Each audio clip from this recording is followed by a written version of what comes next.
Tonight is a merger of Three Stars Jewish Cinema and the Video Festival Cinematic Conversations. Susan, who is also a film critic and a photographer, she's also the secretary of the North Texas Film Critics Association. So, Susan, why did you pick this film? Well, first of all, Three Stars mainly shows contemporary films, but we also show, in our mission statement, we also talk about showing classics.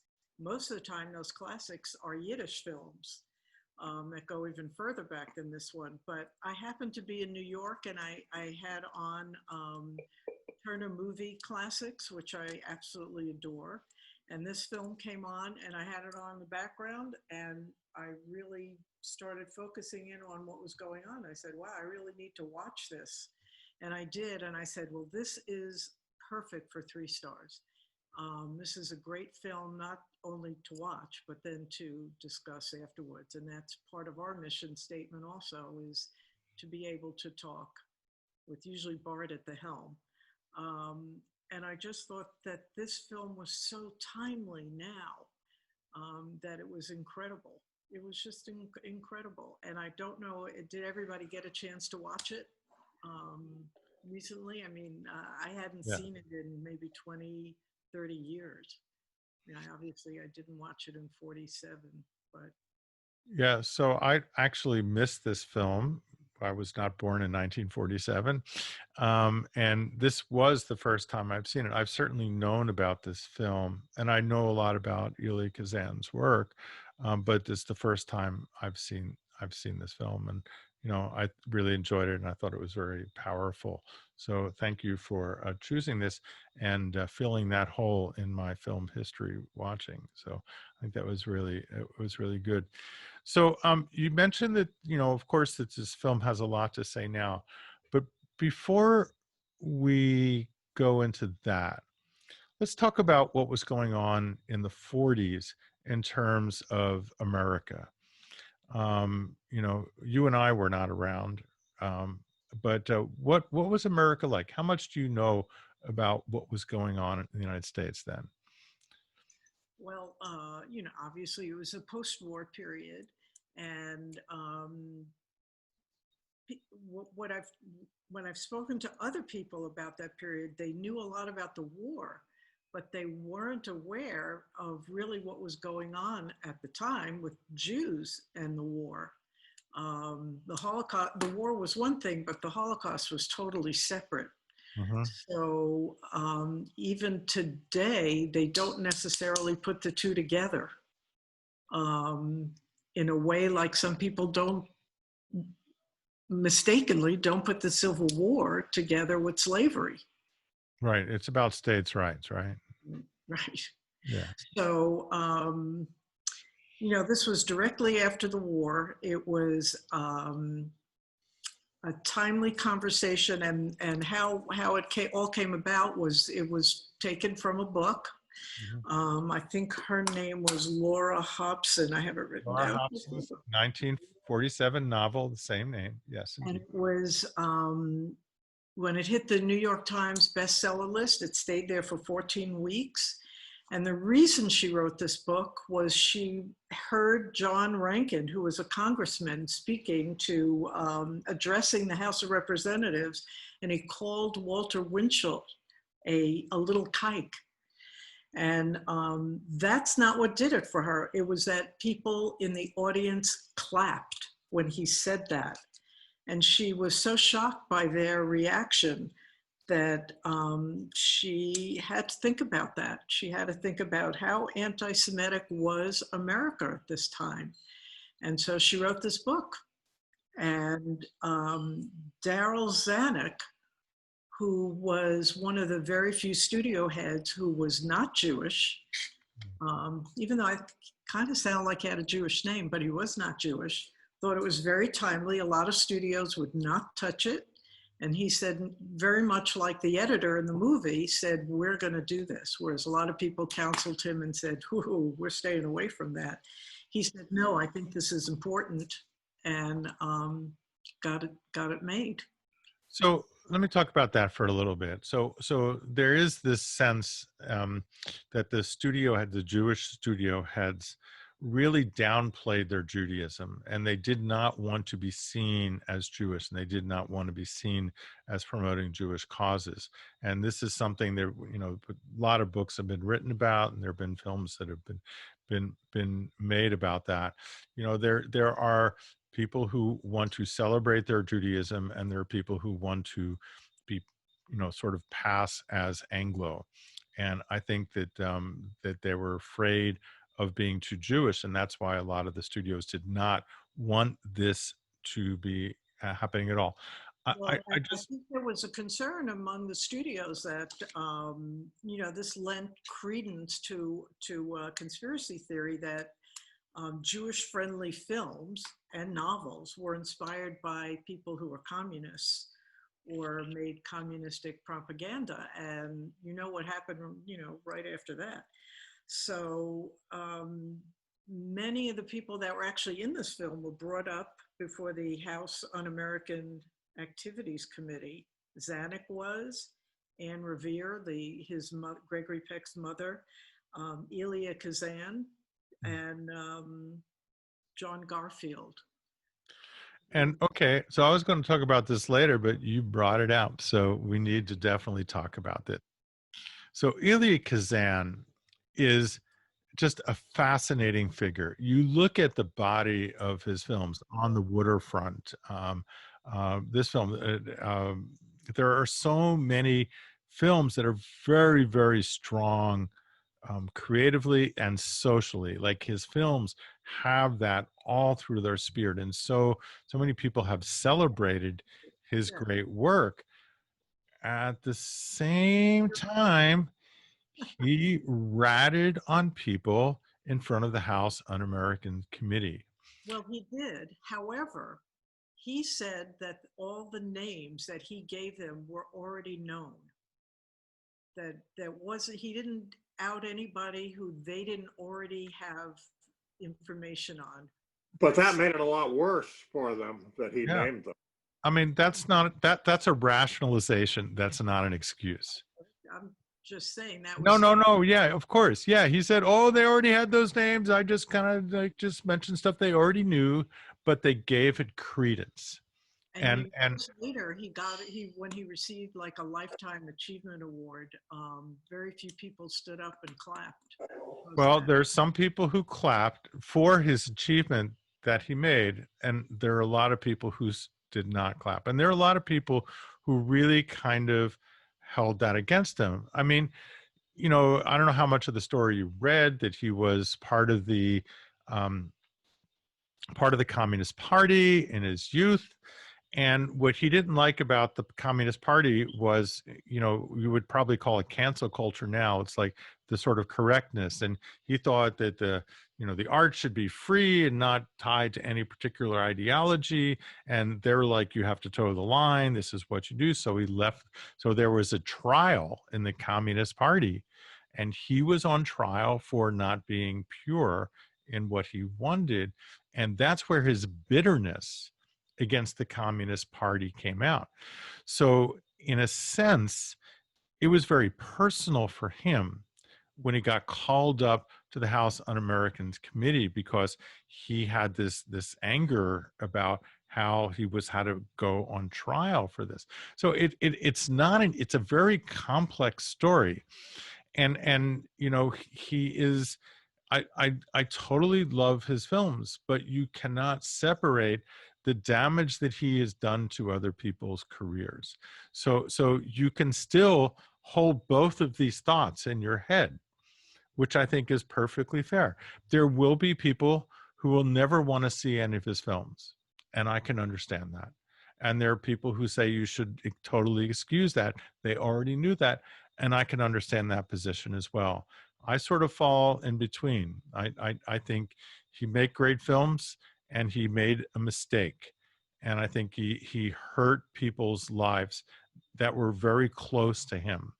And at a time when people had to stand up for the right thing, which is freedom, and not the wrong thing. And I think he blew his opportunity. that's my take on it. But we will, I'm sure, have a lot of opinions from people later about this very topic. Um, so I just wanted to read something that I in researching this. In 1938 poll, approximately 60% of the respondents held a low opinion of Jews, labeling them greedy, dishonest, and pushy. 41% of respondents agreed that Jews had too much power in the United States, and the figure rose to 58% by 1945. Several surveys taken between 1940 and 1946 found that Jews were seen as a greater threat to the welfare of the United States than any other national, religious, or racial group. So when you think about this film, it's kind of important to understand the context of what was going on at that time. And what I find really fascinating about this is that this film doesn't go after the larger, most obvious parts of anti-Semitism. It doesn't go after Lindbergh. And I don't know how many of you saw The Plot Against America, the HBO series. I thought it was really quite excellent. And if you really want to understand that time and this anti-Semitism is going on during that time, that series really, really speaks to it very well. I mean, you really get a sense. And seeing that series and then watching this really puts it, I think they go together really well. And what this film does, and this character in this film does, is he But if deals you with could the small things. separate the falsehoods that they perpetrate in that series, however, I mean, Lindbergh was never president. And Right. It was not a historical document. It was a work of fiction, but using a lot of what was going on to talk about the way in which Jews were treated, which pretty much is how it was. And they used that construct of Lindbergh as a way to sort of tell the story. So indeed, there's both going on. But my point here is that this film, Gentleman's Agreement, which is one of the things that's really kind of wonderful about it, doesn't go after the big issues of anti-Semitism. It doesn't go after all those things that I just talked about. It goes after the smaller bits. It's the smaller things that people do on a regular basis that I think it really sort of gets to. And I think that's the real kind of power of the film. I couldn't agree with you more. But there was really no other way to tell that story and make it personal and make it without bringing it down to such a small level. There really was no other way to tell it like that. And I think they did a terrific job. I know I read the book a very, very long time ago, but they did adapt it beautifully for the screen. And well, I haven't read the book, so do you remember if there's anything sort of majorly different between the book and the film? we're talking high school. That was a long time ago. No. Oh, okay. 7 or 8 years ago. Yeah. Right. Right. I don't. So what do you think of the construct in the writing, which I assume came from the novel, but was sort of, done very well, about using a writer to explore this and to sort of be the way in as a narrative strategy? Well, I think it was an excellent way to do it. I really, and just how his mother, who was his kind of alter ego, who was, you see where he got his morals and his character from. But then if you look at, there are so many films that are made afterwards that explore a very similar theme, but with not Jews, but with blacks, like Black Like Me, Right. where the only way to know is to walk in their shoes. Right. And So I want to talk a little. when I'm writing something like a review, half the time I spend coming up with the first line. How do I want to spin this or talk about this? And then once I do, like he says in the movie, it clicks and then everything falls in line. And I think until he realized that the only way he could do this was to walk in his friend Dave's shoes, that was the only way he was really going to know. Actually, so indeed, I mean, I thought that was really, really great. But one of the things that I felt was odd was when he starts talking about all the other great articles that he did, where he went out on the street to meet with the hobos and what their life was like when he went out to do this. So if this is the universe of the writing that he did, it would seem to me that that idea of portraying himself as Jewish would come a little earlier, because that is his methodology of research. But for the construct of the way the story was made, I mean, that moment to me is like, what, you did all this stuff? Like 10 minutes ago, you would have been on this. West Holmes says to him at some point, I love all your work. I love all your writing. Well, Right. how could she not realize? Right. Now, if it was the day of the internet, Yeah. that would have been discovered like instantly. And the other thing that you touched on that I wanted to sort of speak about is the three characters in his life before he meets his girlfriend that help define his moral compass. And you talked about the mother, and the mother was really very powerful. A mother sets a tone of what's right and wrong and gives him a compass to live by. And I think that's very, very important. But then you have the son. And the really important moment in the film that allows him to do this is when he has to explain it to his son. Right. Right. And of course, you know, I assume that all of you realize when he's telling the story of, you know, talking to the son, talking about what anti-Semitism is, and then he makes a very sexist comment after that, which, you know, just that those were the times people didn't sort of, were not sensitive to that, but I'm sure in contemporary, we sort of understand that. But then the third moral compass, aside from the whole thing about the relationship, is his friend Dave, because Dave is the one who grounds him on, you know, what it was really like. And the threesome of those characters, Right. what's that? And he explains it to her so Right. she could understand it. At the very end, which is a very important thing. He couldn't do that. Right. And it was Dave that had to make that connection. So Dave is a very important character, and he sort of moves things. Like the whole story doesn't move without him. The whole story doesn't move without the kid, and the movie doesn't move without the mother. All of those characters are critical to moving the story forward. Now, here's another question for you. Okay. Why was it important when you're writing this story to have Dave as a military person? Why was it important? I haven't thought about that.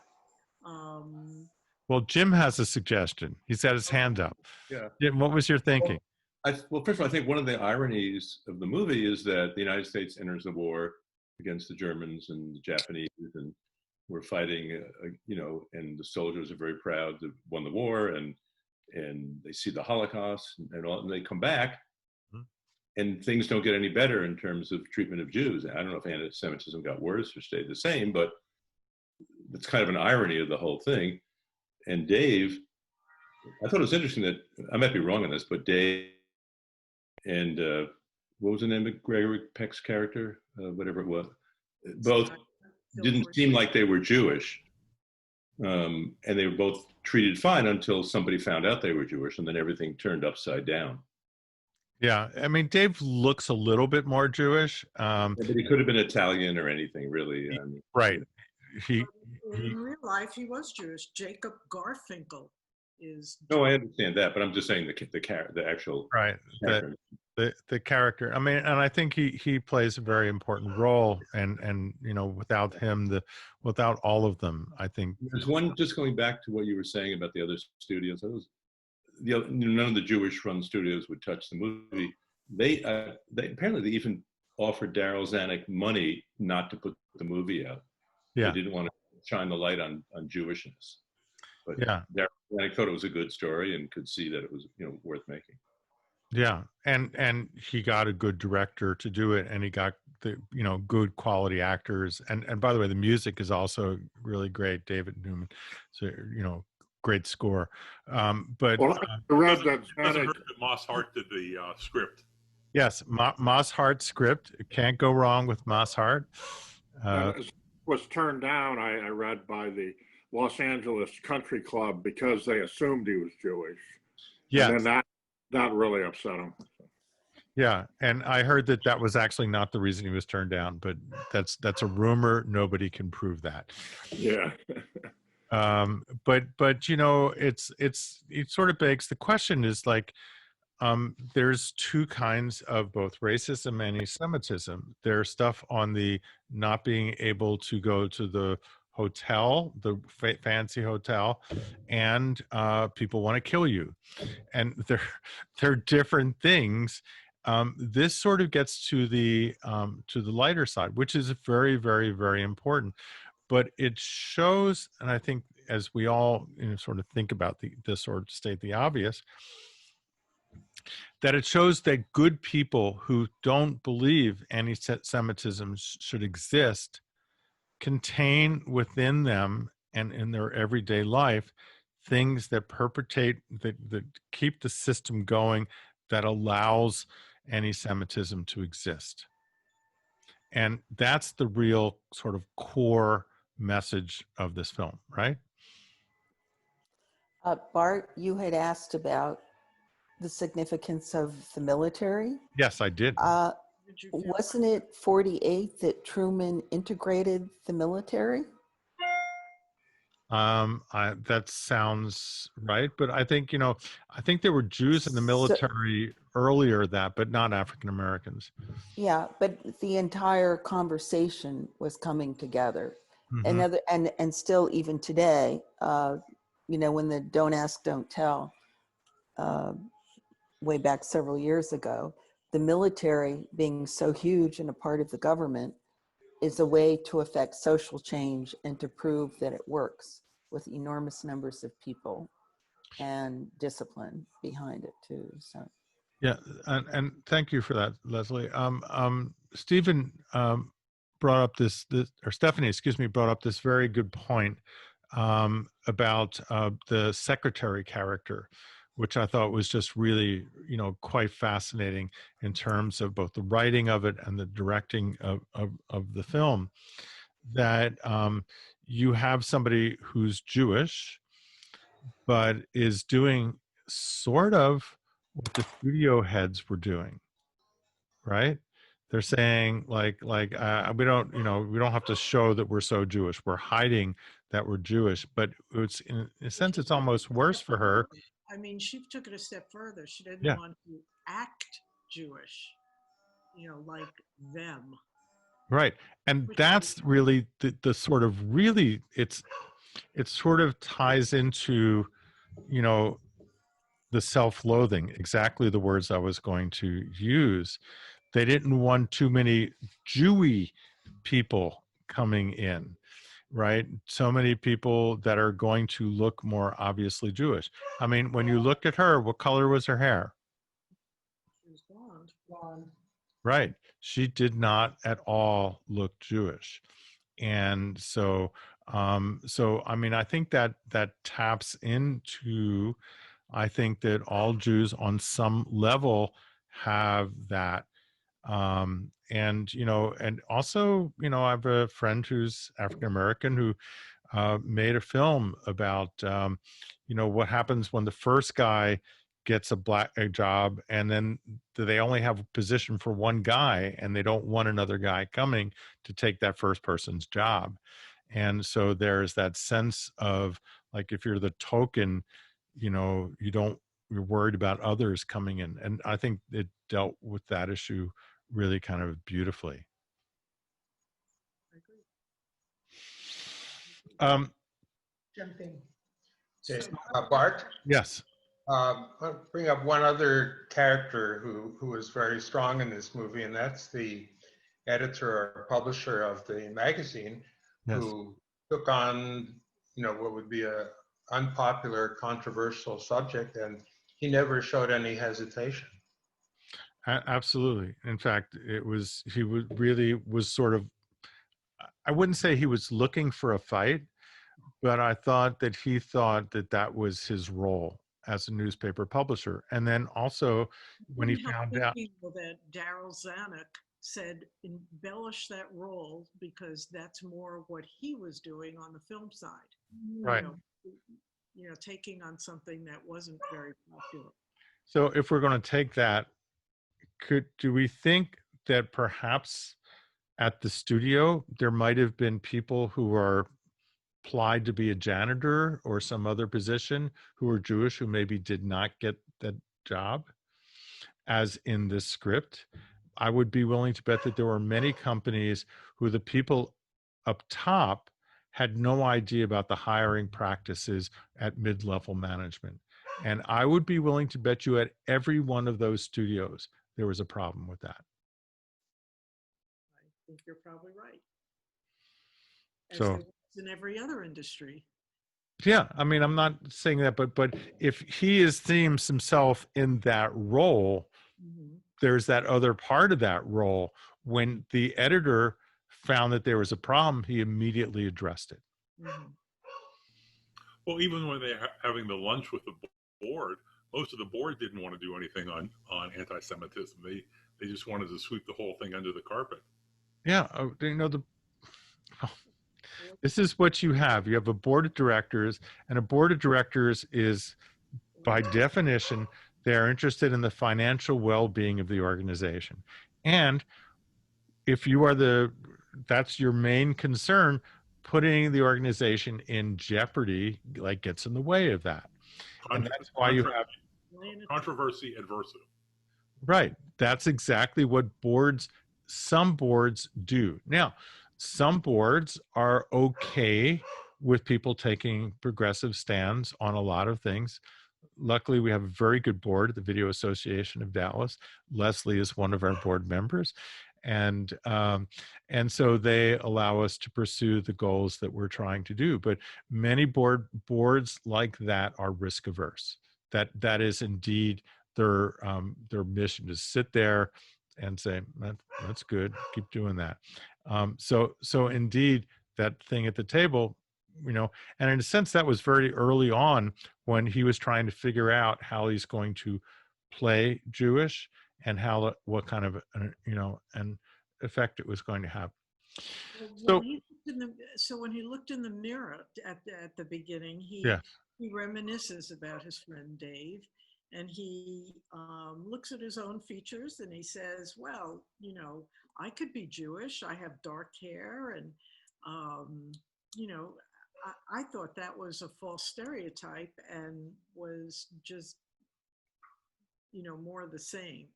I was surprised he said what he said at that particular time.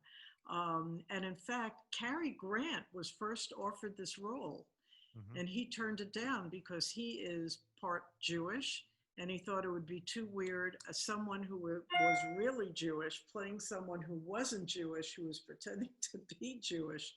And he said, never mind. And even I think Gregory Peck's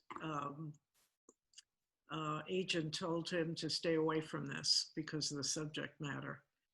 Right. Reminds me of that film I forgot what the name of it, but a character who played a woman but was really a man playing a woman. What was that? It's like I forgot. Anyway, The Crying Game. No, not The Crying Game. It was like a musical. Victor Victoria. Victor Victoria. Oh. Right, that's it. Yes, I knew it was like two names. One was male and one was female. So we haven't talked about the relationship, and which, you know, it's the central driving narrative of the film. I mean, uh, at the same time that he is starting on his mission to write this story, he is along this mission of trying to find a romantic partner that he can trust and he can sort of have a comfortable life in. And most of the struggles for him in the film are not about the issues he's writing about after he figures out how to do it. It's how to navigate his personal relationship. Oh, You have any thoughts on that, Susan? well, I think first of all, the relationship happened a little too quickly, but yeah, I think he looked at her as someone who thought exactly like he did until he found out she didn't. And not until Dave intervened at the end to explain to her what he was looking for in a partner. And of course, that word trust comes up. But so I think she was very happy. She was very glad to go along with it because she knew who he was at heart, a good person. But she really wasn't all on board. Again, until Dave laid it all out on the line for her. And then Susan, she did the right thing. so why did she have so much trouble sort of coming to terms with her allowing anti-Semitism to exist? Oh, I think she's just a product of her times. Yeah, I think if you have a home in Darien, Connecticut, Yeah. it's pretty self-evident. Yeah. Right. And so that's what I was sort of getting at. It's not so much the product of a time, although it is a product of the time, but it's a product of that environment. Yeah. It's a product of a certain suburban life and a certain lifestyle and a certain expectations. And she came from a society that values certain things. And by having, if she were to have a Jewish husband, she would probably not have the same things available to her that she otherwise would. And I didn't, as the film shows, she was not really conscious that this was a problem. She struggled with it at the very beginning of when he said that's what he was going to be doing, but she did not understand why she was struggling with it. And then when she went ahead and told her sister, which she agreed not to do, it was almost as if she had to say to her sister, hey, it's okay. It's not really what it is, what it looks like on the surface. It's Yeah, to the sister during that party, it was like, it's a game. We're going to do this thing. It's going to be a game. It's going to be fun. You're going to love him. It's all going to be great, and it's okay. But it didn't like strike them as real, like this was going to happen. Remember, they stacked the party. The people that they were worried about were not there deliberately. Yes. So, I think that was beautiful in the movie because it just showed how people who seem to be so liberal and open, when it gets really close, not so.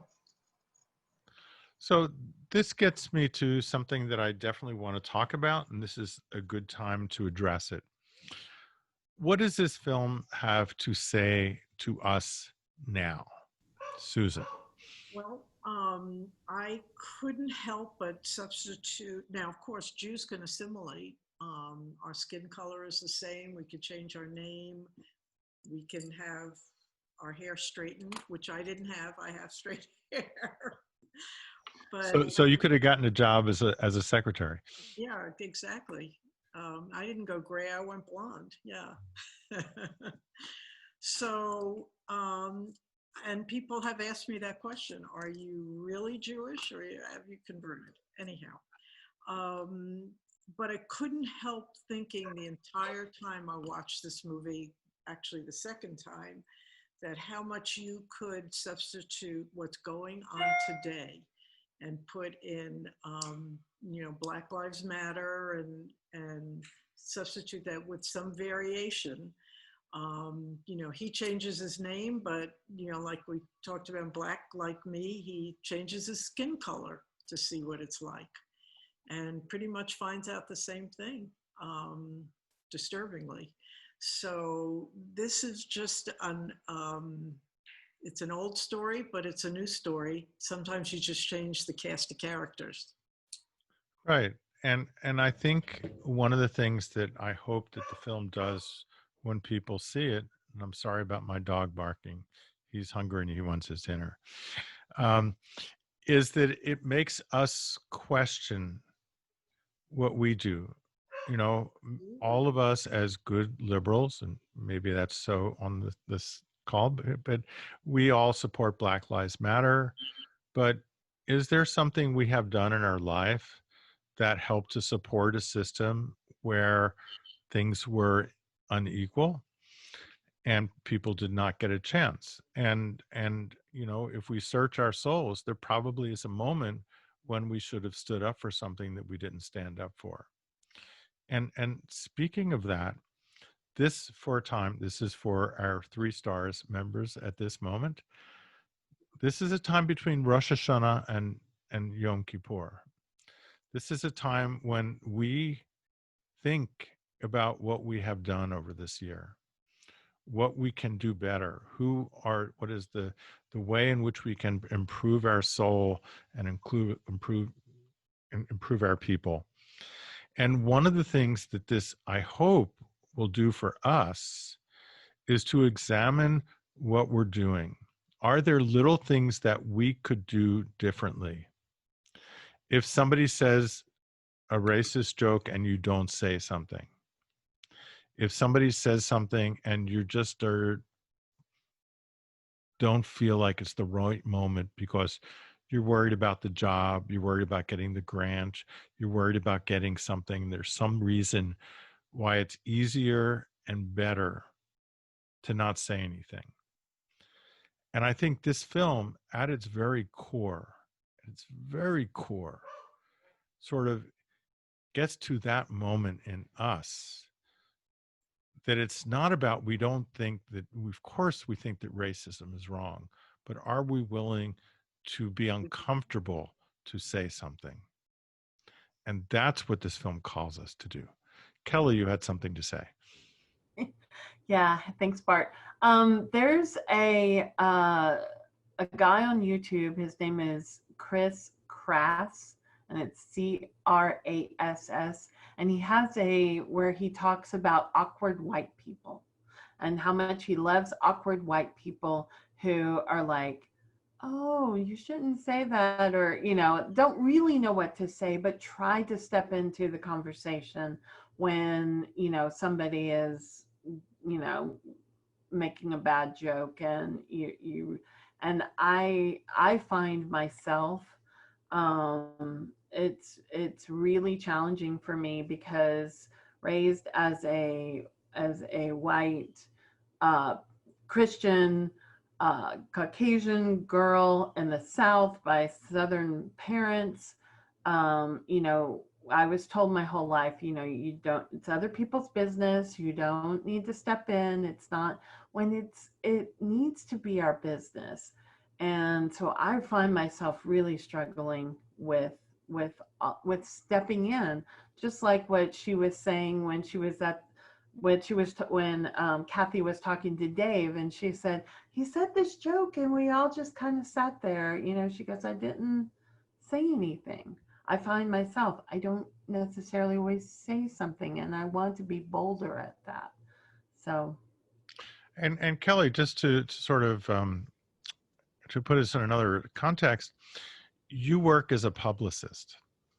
Yes, I as do. a publicist, you know, would you speak up to an arts editor who you were going to have to pitch to the next week? Probably not. Right. It's I'm not pointing a finger at you, but I'm saying that it's an easy thing to think that we would be doing the right thing. But oftentimes it's against our self-interest at any given moment. And how far are we willing to go to, perhaps, as Spike Lee says, do the right thing, or my grandmother said the very same thing all the time. Right. That was her Right. mantra in her head. Um, but it's just, and I think this film calls for us to be our better angels and to look at who we can be. And when we are faced in that moment, to try to find a way to get the voice that we otherwise might not have. Right. I'm working on it. Oh, It's not an easy transition to make I'm not from, pointing any finger. I'm sure I have done things that I should have stood up for and have not. And all of us have. It's like, it's hard not to. But yeah. if we are conscious of it, then we can perhaps have the strength to move forward. Well, I'll find that YouTube video and I'll put it in the comments so y'all have it if I can figure out how to do that. Okay. So, Susan, what do you think the role of the other woman was? The fashion editor. Oh, Celeste Holm. who, by the way, she won an Academy Award as a Best Supporting Actress for that role. And she's a very supporting person. I just think that she was thrown in for novelty purposes. I think that she offered him a way out of his relationship, and he wanted a way back in, and he wasn't going to take her way. I didn't give it a lot of credence. She brought a little bit of humor, not very much. Wasn't a very funny movie, but she brought a little bit in her as of her character. But I don't see anything really deep, other than she did try to derail him at the end, but didn't work. Actually, what I liked about that character, it was the only character in the film that didn't have some sort of involvement in anti-Semitism, either wanting it to be a crusade or being anti-Semitic themselves or not reacting to anti-Semitism. She was kind of the neutral character who was doing what we all should have done, and that is just relating to people as people. Be ourselves. Mm-hmm. Mm-hmm. Yeah, and she sort of plays the sassy role, you know. Yeah, right. One of my favorite things was the mother at the end. By the way, Anne Revere was only 12 years older than Gregory Peck. She must have had a good makeup job. Yes. But I loved what she says at the end, her speech, that she wants to live for a long time, to stay around forever, yes, and see what happens. And it doesn't matter if you're an American, if you're Russian, if you're, she said something about atomic community or atomic, can't we just all learn to live together? And I went, whoa, where have I heard that lately, The Rodney King mantra. Yeah, right. Right.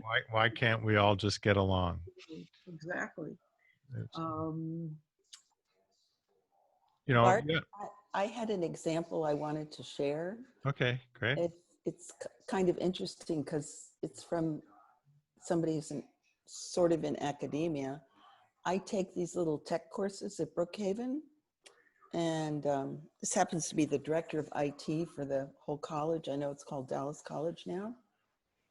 And twice now, I heard it a year ago, and then I heard it again this summer when he was talking about, we talk about all kinds of topics, including where to buy different computer components and things.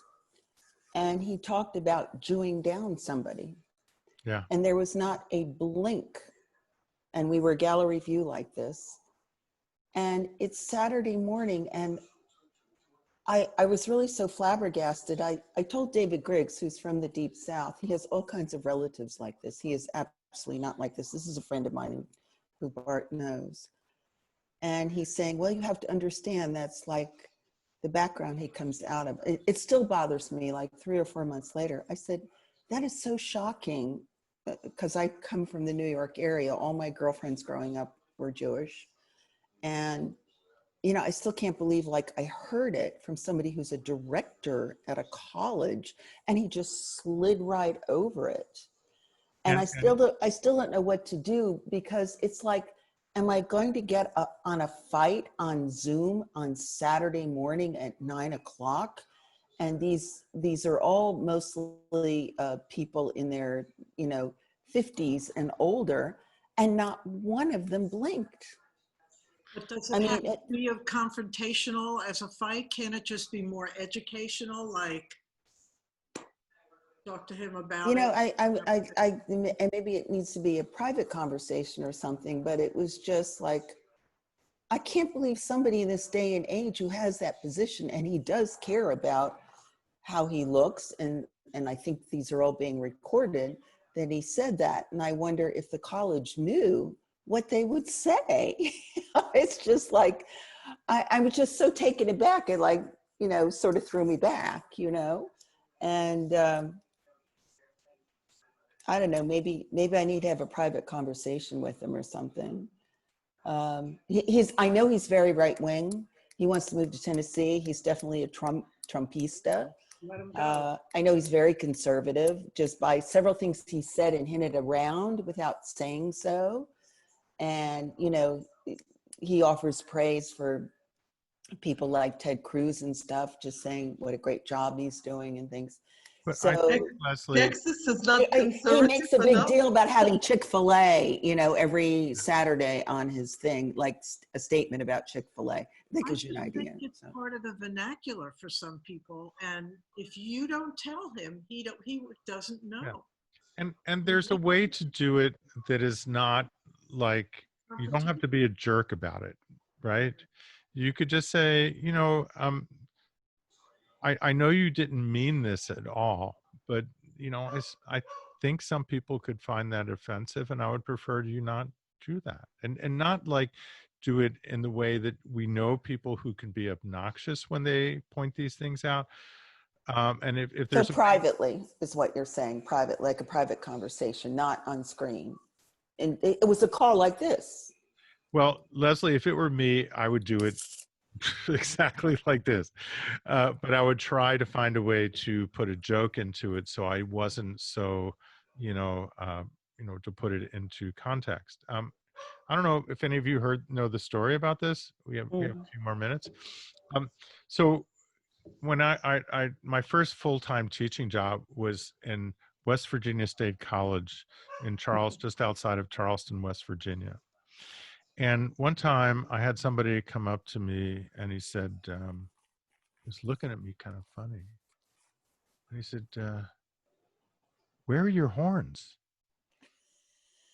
He said, I heard you were Jewish, and I don't see any horns. And I said, I'm sorry, I don't have any. He said, well, you know, I've never seen anybody who was Jewish before. Seriously.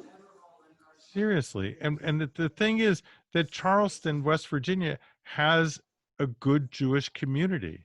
I mean, my father passed away and I had a shiva, and they had a shiva. I mean, they had enough Jews to, I mean, so it's not like the Jews were not there. It's just, it's a cultural context that people are unaware of. And sometimes if you put somebody on the defensive, then they do get angry. But if you explain that, you know, I know that that's the kind of things you heard growing up, but, you know, it doesn't make some people feel very good. And, you know, you like us, you know, why would you want to not make me feel good? You know, that's a way that, you know, you're not saying you're a jerk, because nobody wants to be in that position. I guess that's what I'm afraid of. I'm so afraid I'll just bust out and say, you are such right. I'm just afraid I'm going to lose my temper. So I kind of like go, right. Yes, I think I've been in a similar situation, different scenario, but I think you have to begin with the assumption that really the person doesn't realize what they've said, you know, so that really helps. He's in his 50s, you know. I'm kind of like, I understand, but I have experience with someone in her 80s who claims to have lots of Jewish friends and made a comment, had no idea that what she said could be offensive. She just had no idea. And when I explained to her the connotation, she was shocked and embarrassed. And I'm glad we did it privately. So, and grateful to know that. So I think if you begin assuming that they don't know and that they don't understand, there's so many words in our language that we use that really are offensive to other communities that we don't realize. That I think that's a good way to start. I just learned recently that long time no see is extremely offensive to Asians, and I never ever knew that. Right. But so I actually learned something new. Also, you might want to phrase it in such a way that you're concerned about him, because this is being recorded, and he really is not going to want to have this on a recording. He's an IT person. He might. Yeah, I mean, it's going to be around for a long time, and at some point, it could cost him his job. Leslie, it really is most of the time ignorance. People grew up in small towns, small southern towns. It's just like some of our. He's from Oklahoma City. That's a small town. All right. That's not exactly small. Okay. I'm just saying, but right. Okay, I get what you're saying. Yeah, I get it. It's just like some of our grandparents used to talk about Schwarzes and things like that. You know, it was embarrassing. And they didn't realize the harm they were causing. And I think the other people are right. You need to talk about it in a very gentle, kind way and make people, because they don't understand that it's offensive. And I probably need to have a private conversation with him, because I've been studying with him. I think that's wrong. It's just year and a half, 2 years. The scene in the movie, I disagree with you. There are scene in the movie where at the club in Darien, people were making comments about Jews, and whatever name was didn't say anything. It's the exact same thing. If we don't speak up, it's going to be around forever. But that was Auntie Mame, the Aryan from Darien, right? But whatever. Remember that line in the thing? Point is, we can't be bystanders. We have to speak up. Yeah. But Jim, ignorant too. Well, I'm still thinking about it months later. This was like July or something. Of course, it's horrible. Well, you can always talk to him now. You know, you can still do that. And Jim, I will do that. It is, you're right. There are many people in the Jewish community, and growing up particularly, I haven't heard it in a long time, but certainly when I grew up in Philadelphia, that I would hear a lot of Schwarze and a lot of discussions about blacks, and I just didn't know, you know, to say anything. But who wants to tell your bubby that she's a racist? You know, I mean, I just had a discussion about the words we used as Jews to describe others just a couple of days ago, and whether it was Schwarze or Shiksa or Shagitz or what. I mean, in my memory of it, it was used to describe the other. It wasn't used as derogatory terms. It was just ways of describing them as different flavors of not being Jewish. Right, but sometimes what we think doesn't have a connotation of negativity does to the person on the receiving end. Oh, yes. And that's sort of different. Well, guys, this discussion tonight went into a direction I certainly was not expecting, but certainly enjoy having with all of you. If this is something you are thinking about in your mind after watching this, I would strongly recommend you watch the Frame of Mind episode tomorrow at 10:30, because one of the films in that happens to be a film that I made in the 90s called Hate Mail, which is about when Bob Ray Sanders had a radio show on KLIF. He would get these hate mail and he would read it on the air. And so we talked to the Klan and we talked to people who have experienced racism, and you sort of get a sense of this dialogue. And I think that it will help, as these things are in your mind now, this will help you sort through them in a different kind of way. And I think Stephanie had her hand up for a long time and I missed it, and I'm very sorry. And you get the last word, except if Susan has something to say at the last word. Stephanie? Unmute.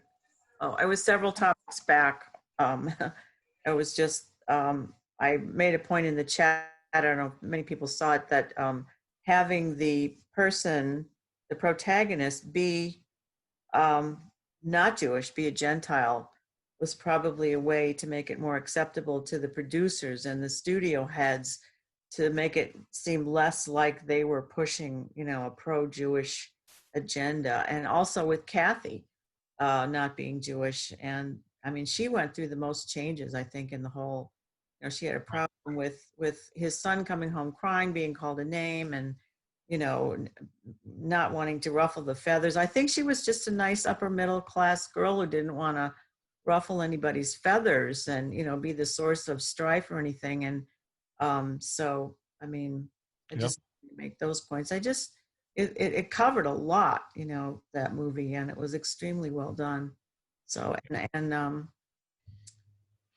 I'm the shiksa in my husband's family.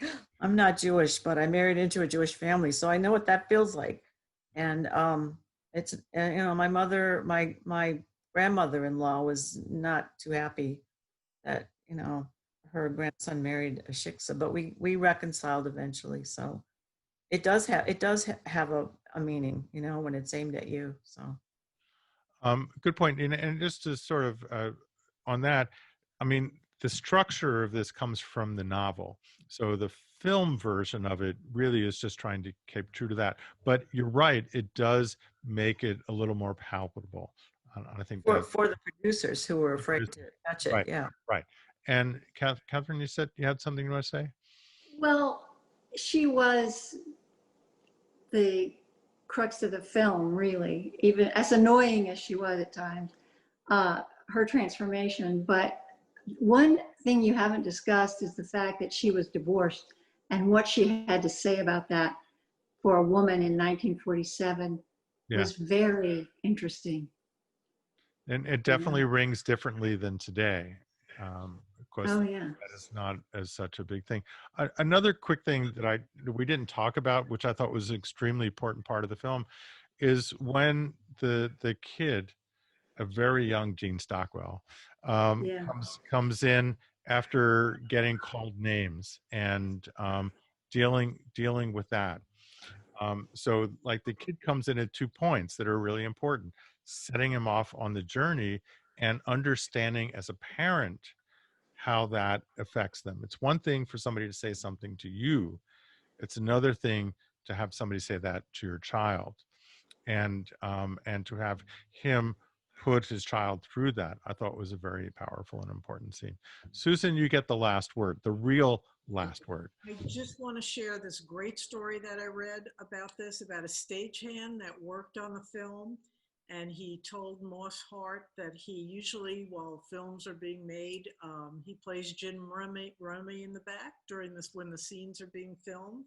But this time he was really moved and he couldn't leave the set. He wanted to watch.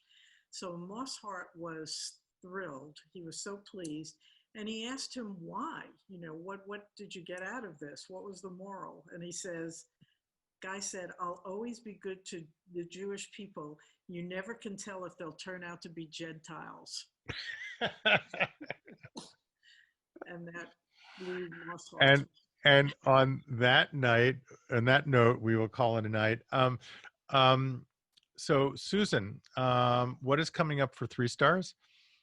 I was hoping you could tell me, because usually we do something together at the Video Fest. Well, I'm sorry that there was a title we were planning to have and they backed out. It's a very crazy year.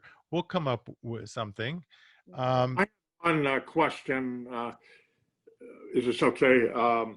In the movie, there was a mention of Gerald L.K. Smith, and I hadn't heard of him, but I looked him up, and he was a Christian nationalist, crusade founder, and also the America First Party he started. And is he somebody that any of you have heard of? Or yes, and he tried to get the film stopped from being shown in Tulsa, Oklahoma, and he went far enough to sue them for like $1 million for showing this film. Of course, it was tossed out in the court, but he tried to block it from being shown. Oh, wow. I didn't know No, that. in Spain. Because he was from Oklahoma, that's why he wanted to have it shown there. Right. And then he was in Wisconsin a lot. But he was mentioned along with Bilbo. I looked up Theodore G. Bilbo, a white supremacist senator and governor from Mississippi in the same time frame as the movie. Mhm. But, maybe I heard these names in something about the movie. I don't know. But I had them written down in my notes as if somebody said them in the movie. I think they did. And with John Rankin. Yeah. Yeah, I think, yeah. Yeah, it was mentioned briefly. Mhm. Thanks. By the way, the film was banned in Spain in 1948.